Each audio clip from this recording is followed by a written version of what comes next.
에베소서 2장 1절에서 7절 그는 허물로 읽겠습니다. 시작. 그는 허물과 죄로 죽었던 너희를 살리셨도다.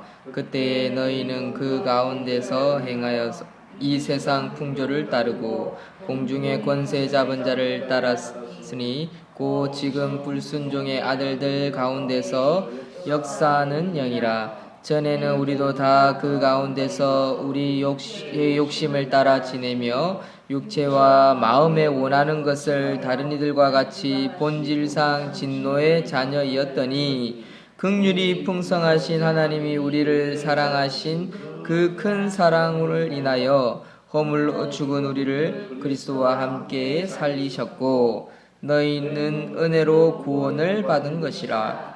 또 함께 일으키사 그리스도 예수 안에서 함께 하늘에 앉히시니 이는 그리스도 예수 안에서 우리에게 자비하심으로써 그 은혜의 지극히 풍성함을 오는 여러 세대에 나타내려 하심이라. 아멘. 오늘 아침에는 위대한 자녀됨과 그 목적에 대해서 하나님 말씀 우리 한번 살펴보겠습니다. 위대한 자녀됨과 그 목적. 계속해서 우리는 바울이 에베소에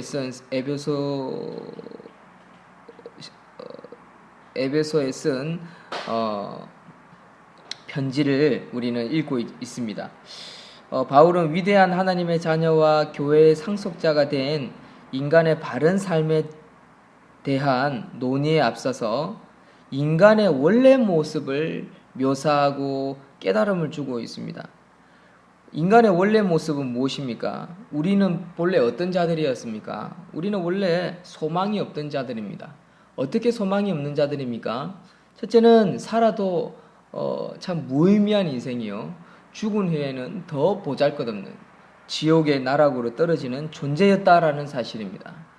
이것을 모르고 수많은 사람들이 살아가고 있고 수많은 사람들이 그러려니 하고 살아가는 것입니다. 그래서 육체의 욕심을 따라 결국 사는 자들이었다라는 것입니다. 그래서 본질상 진노의 자녀였으며 쓰레기 같은 존재가 원래 우리였다라는 것입니다. 1절에 보면 그는 허물과 죄로 죽었던 너희를 살리셨도다 라고 말씀하고 있습니다. 여기서 허물은 의도를 가지고 적극적으로 짓는 범죄를 의미하며 또 죄라는 것은 게으름이나 어리석음으로 말미암아 표준에 미치지 못하는 것이라고 할 수 있습니다. 표준이라는 것은 하나님의 기준이라 할 수 있습니다. 하나님의 기준에 우리 인간의 어떤 노력으로도 우리는 다다를 수 없습니다. 또한 인간은 죄로 말미암아 영원한 죽음을 맞이할 뿐만 아니라 죄의 노예 상태이다라는 것을 가르쳐주고 있습니다. 이 땅 가운데 살아가는 인생도 마귀 권세에 사로잡혀서 노예로 살아간다는 것입니다. 그저 정욕을 쫓고 쾌락을 쫓고 물질을 쫓고 하나님이 원하지 않는 그런 것을만 사는 그런 노예 상태였다라는 것입니다. 그것이 바로 어떤 자라고요? 소망이 없는 자라고 할 수 있습니다. 즉 인간은 이 세상 풍조와 공중권세 잡은 자, 또한 3절에 보면 육체의 욕심이라는 세 가지 원수 아래서 종노릇 하던 자였다라는 것입니다. 그리하여 인간은 하나님으로부터 마땅히 진노의 정죄를 받을 수밖에 없는 존재다라는 것이 1절부터 3절까지 바울이 짧지만 아주 핵심적인 말씀으로 딱딱딱 세 절로 간추려 놓았다라는 것입니다. 1절부터 우리 3절까지 다시 한번 읽겠습니다. 시작. 그는 허물과 죄로 죽었던 너희를 살리셨도다. 그때에 너희는 그 가운데서 행하여 이 세상 풍조를 따르고 공중의 권세를 잡은 자를 따랐음이 곧 지금 불순종의 아들들 가운데 역사하는 영이라. 전에는 우리도 다 그 가운데서 우리 육체의 욕심을 따라 지내며 육체와 마음에 원하는 것을 하여 다른 이들과 같이 본질상 진노의 자녀이었더니 이게 우리 원래 모습이었다라는 것입니다. 명확하게 우리가 이제 읽어지지요. 이것이 이 세상 사람들의 모습이다라는 것입니다. 인간이 죄인이다라는 것입니다. 이 깨달음이 올 때 인간은 어떻게 하는지 압니까? 하나님을 찾습니다. 하나님, 어떻게 하면 좋습니까? 하나님, 내가 이제 어떻게 해야 합니까? 하나님, 당신은 도대체 어떤 분입니까? 라고 겸손히 엎드리며 나아가는 자가 된다는 것입니다. 여러분, 여기까지만 깨달아도요, 사람은 완전히 거듭날 수 있는 그런 기회가 왔다라는 것입니다. 가정에서 아비로서, 가정에서 어미로서, 가정에서 자녀로서 자기가 허랑방탕하게 살았을지라도 여기까지 이 말씀이 눈에 들어오고 또 자기 자신을 돌아보고 나는 누구입니까? 라는 그런 질문을 하게 된다면 바울과 같이 사울이 바울이 되어서 다메섹 도상에 가는 가운데에 그 예수 그리스도 예수쟁이를 죽이려고 하고 핍박을 하려고 했던 그런 모습에서 완전히 꼬꾸라지고 뒤집어지는 3일 동안 눈물어서 하나님의 음성, 예수님의 음성만 들을 수밖에 없었던 그 사울 바울이 변화되어지는 것처럼 우리도 또한 변화의 계기를 맞이할 수 있다는 것입니다. 도대체 나는 누구인가? 그 예수라는 분은 도대체 누구인가? 말씀이 어디서부터 시작해서 어디서 끝나는 건가? 내 인생은 어디서 왔으며 어디로 간단 말인가? 이런 질문으로 자기 자신을 바라보게 된다는 것입니다. 이것이 인간의 본질을 회복하는 첫 관문이라는 것입니다. 그래서 우리는 결국 깨닫습니다. 아, 내가 그 이전에는 사단의 종이었구나. 2절에 보십시오. 불순종의 아들들 가운데서 역사하는 영을 사탄으로 표현하고 있습니다. 부르고 있습니다. 불순종의 아들들 가운데 역사하는 영. 이 사탄에 의해서 우리는 정말 본질상 진노의 자녀였다라는 것을 깨닫게 될 때 우리는 우리 자신을 새롭게 발견하고 하나님의 은혜로 말미암아 거듭날 수 있는 기회를 가질 수 있게 된다라는 것입니다.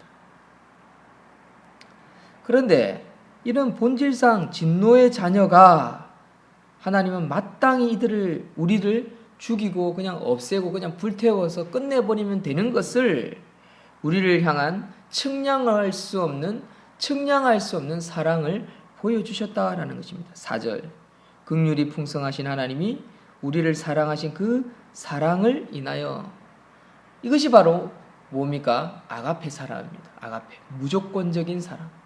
그저 우리가 좋은 겁니다. 그래, 저것들 내가 만들었지.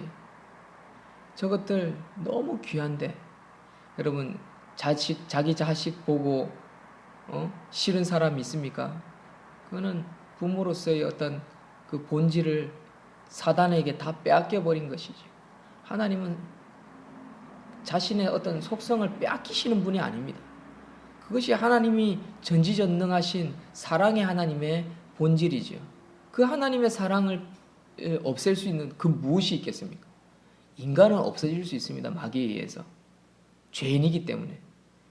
그러나 하나님은 사랑이시기 때문에 그 본질을 훼손되어질 수 없는 존재라는 것입니다. 그것이 바로 우리가 믿는 하나님입니다. 그래서 하나님은 아가페, 이해할 수 없는 사랑으로 우리를 사랑하시고 그리스도를 내어주셨습니다. 허물로 죽은 우리를 그리스도와 함께 살리셨고 그저 은혜다. 이것이 너희를 향한 하나님의 은혜다라는 것입니다. 5절에 너희는 은혜로 구원받은 것이다. 선물이라는 거죠. 선물. 조건 없이 준 사랑.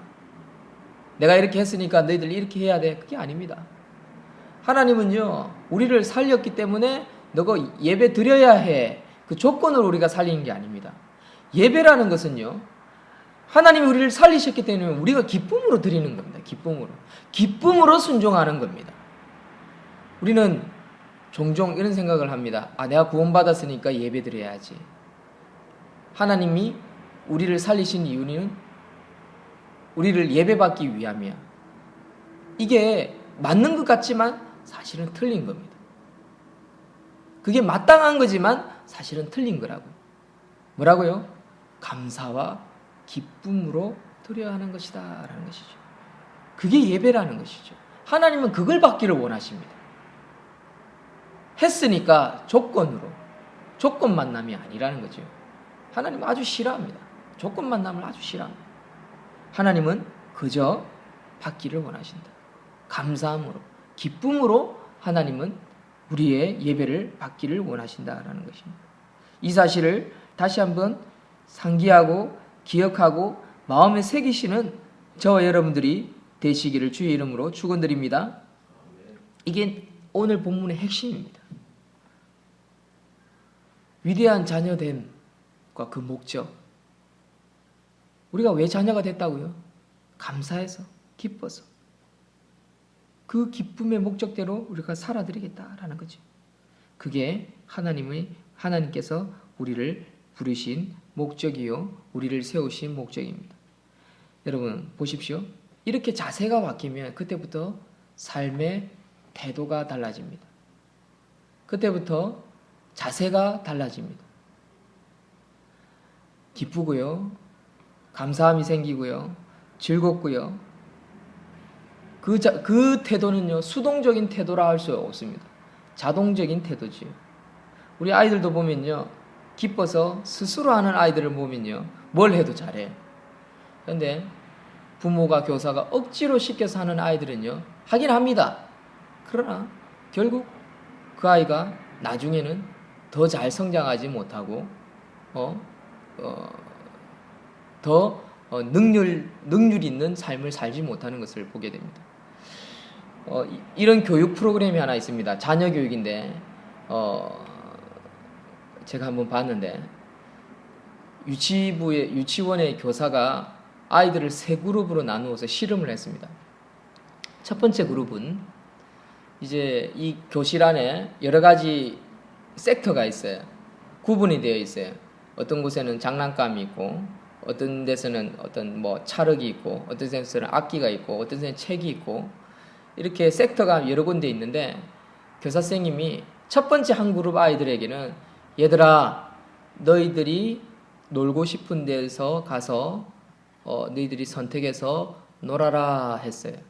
그러니까 이 아이들이 여러 명 아이니까 이래 갔다가 어떤 아이들이 한쪽에 모이기 시작했어요. 그곳에서 자기들끼리 탑을 쌓고 장난감을 하고 자기들끼리 놀기 시작했어요. 두 번째 그룹은 얘들아, 너희들 여기에서만 선생님이 말할 때까지 여기에서만 놀아야 해 라고 이야기를 했어요. 한 곳에만 지적을 해줬어요.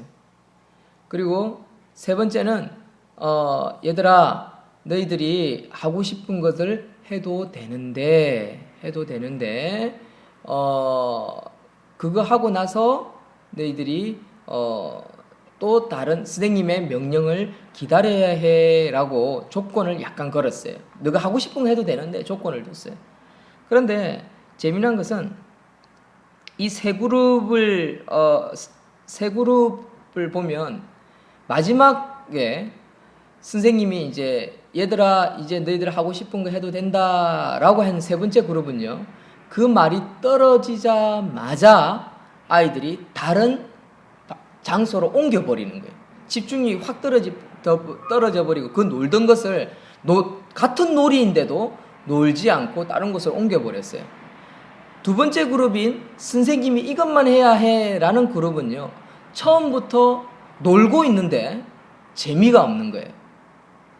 그런데 제일 처음에 줬던 그룹은 첫 번째 그룹과 두 번째 그룹과 세 번째 그룹이 다 아이들이 똑같은 곳에서 놀았어요. 장난감 있고 자동차가 있고 하는 그런 곳에서 세 그룹이 똑같은 곳에서 놀았는데 선생님이 이제 얘들아, 너희들이 이제 하고 싶은 거 해도 돼 라고 딱 명령이 떨어졌을 때 이 첫 번째 그룹은 계속 놀더라는 겁니다.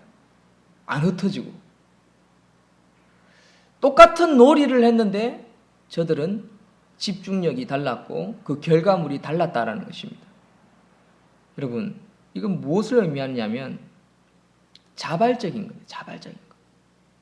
자발적으로 섬기느냐, 자발적으로 섬기지 않느냐. 이 차이입니다. 자발적으로 노느냐, 자발적으로 놀지 않느냐. 이 차이입니다. 자발적으로 일하느냐, 자발적으로 일하지 않느냐. 딴 거 하느냐, 뭐 공부하느냐. 이 스스로라는 것은 엄청난 차이가 있다는 것입니다. 사랑하는 성도 여러분, 하나님은 우리를 자녀로 부르셨습니다. 근데 하나님은 우리에게 원하는 것이 있습니다. 우리에게 주어진 자유의지를 가지고 자발적으로 하기를 원하십니다. 예배도, 기도도, 섬김도, 일하는 것도, 삶을 사는 것도 자발적으로 살기를 원하십니다. 어떻게 해요? 기쁨과 감사함으로 하나님의 자녀로서 온전히 살기를 원한다는 사실입니다. 그게 은혜로 구원받았다는 의미의 본질입니다. 그 본질을 이 새벽에 제가 조금 잘 표현을 했는지는 잘 모르겠지만 조금은 매끄럽지 못했는데 뭔가 한 1%는 좀 부족한 느낌은 좀 드는데 어쨌든 제가 핵심은 정확하게 들고 왔습니다. 그것을 여러분들이 가슴으로 좀 느꼈으면 좋겠고요. 교회를 섬기고 가정을 섬기고 자녀를 가르치고 여러분들이 인생을 살아갈 때 위대한 자녀로서 그 목적에 부르심이 있다는 사실을 정확하게 기억하고 인지하고 그걸 계속해서 되새기면서 깨달아서요.